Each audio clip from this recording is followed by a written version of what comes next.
Okay, let's unpack this. We're diving into some incredibly important and, yeah, honestly, some difficult information today. Hmm.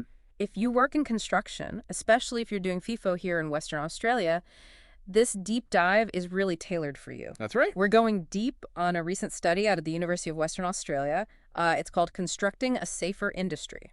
Yeah, it's a really significant piece of work done by Dr. Lizette Cansey and Professor Gillian Yeo over at UWA Psychology and the Business School. Right, experts in this area. Absolutely. Their focus is, work, health, well-being, especially in demanding jobs.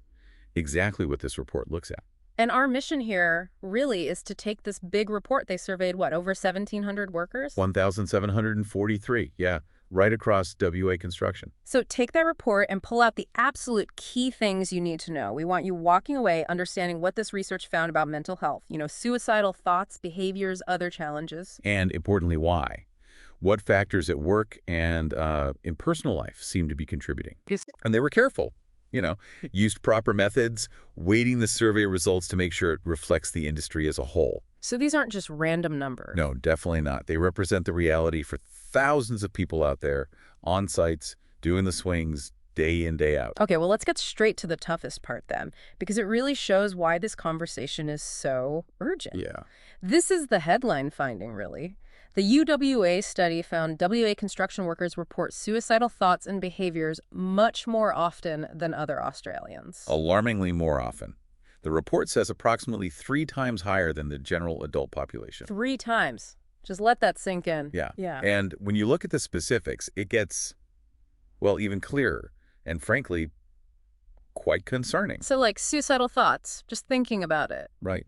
Lifetime suicidal thoughts ever having seriously considered it. The study found 28.5% of WA construction workers reported that. Okay. And for the general population. So it's 16.7%. So already a lot higher in construction. But it's the recent stuff, the last year, where the difference is huge, right? That's where it really jumps out. Suicidal thoughts in the past 12 months. For WA construction workers, that was 10.7%. 10.7%. Okay. Now compare that to the general adult population rate, which is 3.3%. Wow. That is over 3 times higher just in the last year. Exactly. Think about the people you work with. That rate suggests it's touching a lot of lives right now. And it goes beyond just thoughts to actually making plans. Yes. The study looked at that too. Developing a plan is often seen as, a step further down that path. So what were those numbers? Lifetime suicide plans, 12.9% of workers reported having made one. The general population rate is 7.6%. So again, higher, about 1.7 times. And in the last 12 months, that's the really critical window. And again, a bigger gap. 4.6% of WA construction workers reported planning suicide in the past year. 4.6%. And the general population? Only 1.2%. So nearly 4 times higher. Yeah, 3.8 times higher. It's a stark difference. Did they look at attempts as well? They did. The comparisons to the general population weren't always direct in the summary parts, but they did show differences within the industry. Like what? Well, for instance, workers who were divorced or separated, they reported a lifetime suicide attempt rate of 16.9%. Okay. Compare that to married workers in the survey, where the rate was 4.4%. That's 3.8 times higher for the divorced or separated group. So personal circumstances clearly play a big role, too. Absolutely. It shows how life stress interacts with the pressures of the job. These numbers, they're just incredibly serious. It's not abstract data, is it? It's people, mates, colleagues. Couldn't agree more. It paints a picture of a real crisis needing urgent attention. And, the report doesn't just stop at suicide risk. Right. It looks at broader mental health, too. Exactly. Things often linked to these really severe outcomes, like psychological distress. Okay, what does that mean exactly? Anxiety, depression? Yeah, basically symptoms of anxiety and depression. They used a standard tool, the K-10 scale, looking at the past month. And the findings there, did they match the suicide risk data? They mirrored it, yeah. Really high levels of distress. Give us the numbers. Okay, so almost a third, 32.1% of WA construction workers reported high or very high psychological distress. That's third. Wow. Yeah, broken down, it was 20% high and 12.1% very high. And how does that stack up against the general population? General population rate for high or very high is 16.7%. That's 11.1% high and 5.6% very high. So again, much higher in construction. Significantly higher. The rate of high distress is 1.8 times higher, and the rate of very high distress, that's 2.2 times higher. That's a lot of people just struggling day to day. It really is, carrying a heavy mental load. And were there specific groups feeling it more? Yes, the data pointed to that. Female workers reported very high rates, 46.4% high, or very high distress. Nearly half. Yeah. Also younger workers, 16 to 24s, LGBTQAI plus individuals, people who are single or de facto, less experienced workers, apprentices, DIDO workers too, shows the pressure isn't felt equally by everyone. The report mentioned burnout, too. We hear that word a lot. We do. It's that sort of prolonged exhaustion, physical and emotional, usually from work stress. How common was that? The study used a single question on burnout symptoms. About 30.8% of workers said they'd experienced at least one symptom, so nearly 1 in 3 again. Okay, now this next bit feels really important, maybe a bit, I don't know, heartbreaking, people struggling but not realizing it, or not feeling they need help. Yeah, this was a really concerning finding.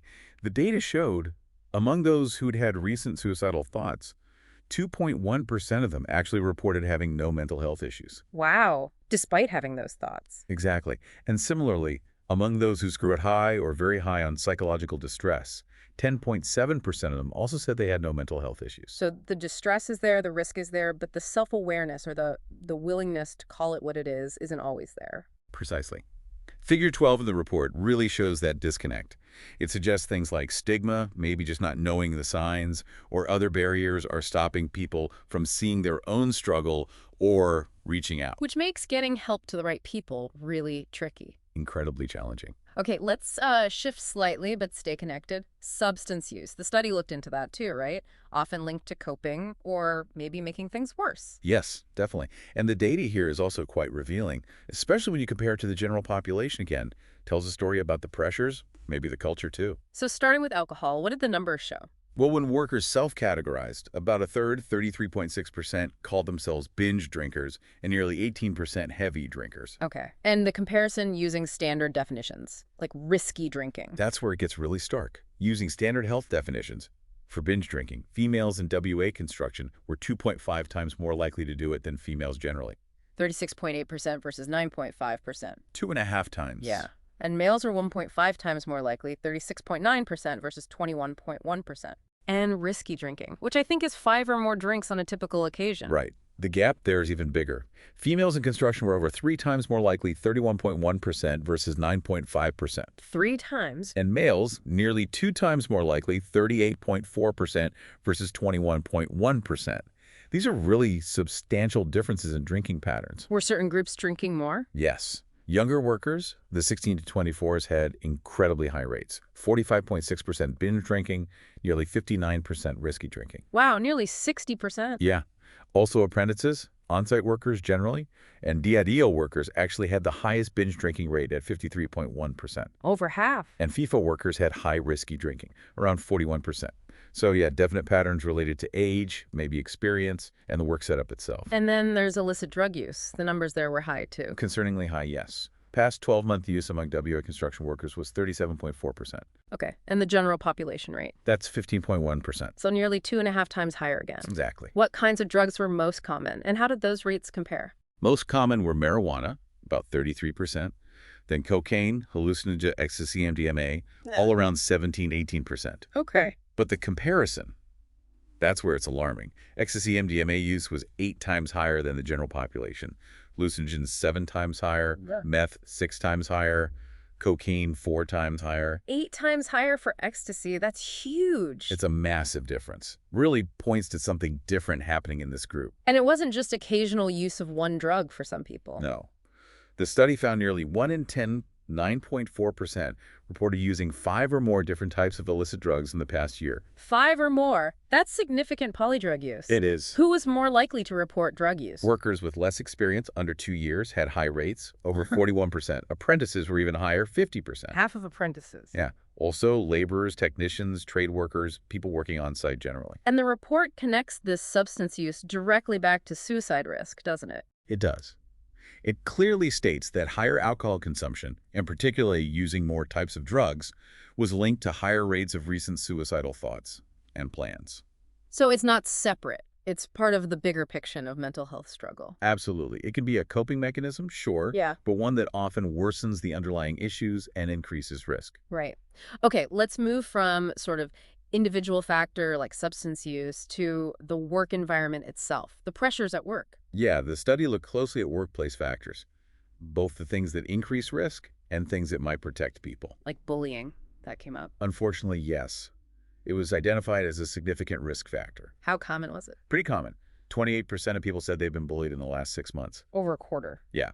Now, most said it was now and then, about 22%. But you still had around 3% experiencing it daily or weekly. Daily or weekly bullying. That's Right. intense pressure. It is. And the report noted males actually reported higher rates of that daily, weekly bullying than females. Also, LGBTQAI plus individuals and apprentices had a really high rate. 8% reported daily or weekly bullying. 8% of apprentices. Yeah. Laborers, too, and DIDO and FIFO workers also had higher rates of frequent bullying. And the link was clear. Being bullied meant higher risk of suicidal thoughts. Another big one, especially for FIFO, you'd think, is work-life conflict. Absolutely. The clash between job demands and personal life. What did the data show there? It's a major factor. Over a third, 37.6%, said their work frequently interfered with their personal or family life. That feels like it would resonate with a lot of listeners dealing with long hours, being away. I think so. And the groups reporting it most were those aged 25-54, people married or de facto makes sense, more family demands perhaps. Right. Managers actually reported high rates, nearly half. Laborers too. And yeah, DIDO workers, 48.4%, and FIFO workers, 44.2%, were right up there. Also workers with more experience, interestingly. And that conflict was linked to higher risk as well. Yes, associated with higher suicidal thoughts and plans. Maybe not as strongly as some other factors, but the link was definitely there. Then there was presenteeism. That's going to work when you're sick. Exactly, dragging yourself in when you feel you probably should have taken sick leave. How common was that? Shockingly common. Almost half, 47.7%, reported doing it. Wow, nearly 1 in 2 workers. Who was doing that most? Females reported higher rates, 53.9%. Also LGBTQAI plus individuals, those divorced or separated, and professionals. And that's also linked to poorer mental health. Yes, presenteeism was associated with higher suicidal ideation and plans, too. It suggests people feel pressured, maybe financially or culturally, to push through when they shouldn't, and that takes a toll. Okay, so those are some big risk factors in the workplace. But it wasn't all negative, right? The study looked at protective factors, too. Absolutely crucial point, yes. Support within the workplace makes a massive difference. From colleagues, from supervisors. Exactly. What did the report find there? How supported do people feel? Well, the numbers show there's room for improvement. About a third, 33.9%, felt they often or always got support from colleagues. Okay, 1/3. And slightly less, 29.9%, felt they often or always got support from their immediate supervisor. So roughly 2/3 are not feeling consistently supported by colleagues or supervisors. That's one way to look at it, yeah. And the impact of not feeling supported was really clear in the data. Very clear. Yeah. Lower perceived support from colleagues was linked to higher suicidal thoughts, Mhm. and lower support from supervisors. That was linked to higher suicidal thoughts and plans. So that supervisor relationship is absolutely critical. It really highlights the vital role of leadership, doesn't it? And just basic peer support, looking out for each other. Were some groups feeling less supported than others? Yes, males reported less support than females, both from colleagues and supervisors. Younger workers, 16-24, felt less supported by supervisors. Straight individuals reported less support than LGBTQAI plus individuals. Right. Apprentices felt less supported. Only 30% felt colleagues often supported them. Only 27% felt supervisors did. Those apprentice numbers are low. They are. Technicians and trained workers reported the lowest support overall. And FIFO workers. This really stood out. They reported particularly low supervisor support. Only 20.3% said they often or always got it. Wow. Only 1 in 5 FIFO workers feeling consistently supported by their supervisor. That's a huge potential gap. It really is a major flag. Okay, so stepping outside the work site now, Right. personal life stuff, that plays a big role too, obviously. Hugely important. Work and life aren't separate bubbles. The report mentioned loneliness. What was the finding there? This was interesting. Loneliness came out as the strongest predictor of suicidal ideation in this particular study group. The strongest predictor. That feels really significant, especially, again, for FIFO-DIDO workers away from home. You'd think so. But here's the slightly paradoxical part the report noted. Oh, The actual rates of loneliness reported in this survey seem to be a bit lower than some general population data. And another national survey suggested construction workers generally report less loneliness than other jobs. right. So how does that work? It's the strongest predictor of risk here, but maybe less common overall. It's complex.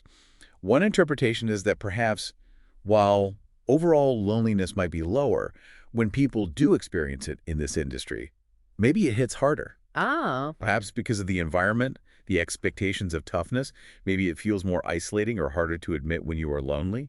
So the impact could be greater, even if the raw numbers reporting it seem lower than expected. that makes sense. It's not just if it happens, but how it feels in this context.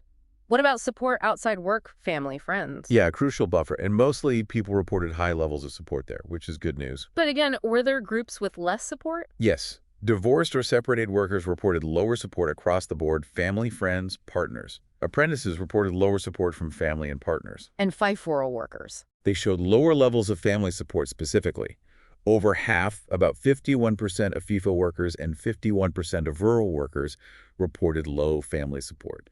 Again, that distance factor, perhaps. And lower support from family, friends, partners, linked to higher risk. Definitely. Low support from any of those sources was linked to higher rates of recent suicidal thoughts. The difference was really stark for support from a significant other. How stark. 26.6% of those with low partner support reported recent suicidal thoughts, compared to just 7.7% of those with high partner support. Wow, that's over 3 times the risk. Shows how vital that close relationship can be. Huge difference. Okay, last major area of financial well-being. How did that factor in? Well, most workers, 56%, said they were getting by. About 16.5% felt they were doing great. Pretty similar levels to the general population, actually. Okay, but was there a link to mental health risk? Yes, a clear one. Those who said they were having trouble financially had the highest rate of recent suicidal ideation, 18.9%. Okay, nearly 1 in 5. Which was 2.6 times higher than those just getting by, who were at 8.9%. Right. So financial stress is a definite risk factor. What about those doing great? Were they the lowest risk? Interestingly, no. Their rate was 11.2%, still higher than the getting by group. Huh. So money helps buffer against trouble, but just having lots of it isn't the ultimate protection. Exactly. It suggests other factors like that support we talked about, connection, purpose. Yeah. They're incredibly important regardless of your bank balance. Okay. So let's try and pull this all together. We've covered a lot of ground, a lot of, frankly, quite heavy data from this UWA study. We have. What's the big picture message here, especially for you listening right now? Maybe you're on site, on swing, maybe just starting out in construction. I think the big picture is challenging but clear. It shows that the high rates of suicidal thoughts, the distress, the substance use, it's all interconnected. Right. It's linked to things like burnout, loneliness, definitely bullying and work-life conflict, and crucially, how much support you feel you have, both on the job and off the job. And certain groups seem to be carrying more of that burden. FIFO, DIDO, apprentices, younger workers. Yeah, the data consistently pointed to higher vulnerability in several areas. For those groups, more substance use reported, more conflict or bullying, less support felt. It really drives home that this isn't about individuals being weak, is it? Not at all. The study makes it crystal clear this is a systemic issue. It's rooted in the pressures, the environment, the culture of the industry itself. Which means the solutions need to be systemic, too. Exactly. And that's where the report's recommendations come in. It's not just diagnosing the problem, it's pointing towards solutions. What kind of things does it recommend? Action at all levels. For the whole sector, for individual companies, for support services, things like making mental health just as important as physical safety in all policies and procedures. Like it's just part of the job safety analysis. Precisely. Fostering positive relationships, they specifically mention buddy systems. Having zero tolerance for bullying, seriously implementing that. Looking at flexible work where it's possible. And making help easy to find. Absolutely. Yeah. Accessible resources, maybe digital tools people can use privately, clear pathways to support services like Mates and others, making it easy and normal to reach out. So yeah, the UWA study paints a stark picture, a significant mental health crisis, much higher rates than the general population. But it also offers a way forward. I think so. Look, facing these numbers about suicide risk, distress, it's tough. We get that. It's heavy stuff. Yeah. But understanding why, seeing the risks laid out, but Yeah. also seeing the things that protect people, like strong support from supervisors, from mates, from family that's powerful. That's the first step. It shows where we need to focus efforts, where support really can make a life-saving difference. It Exactly. makes you think, doesn't it? This industry, it's all about building things. Strength, structure, solid foundations. Mhm. But maybe this report is telling us the most critical foundation we need to build, or maybe strengthen, is the well-being of the people doing the work. How do we take that incredible resilience, that mateship that does exist, the strength needed for this job, and channel it into looking out for each other's mental health? Yeah. Making it okay to say you're not okay. Making checking in on a mate as routine as checking your PPE. How do we make that as fundamental as putting on the hard hat? That feels like the real challenge and the opportunity this data brings into focus.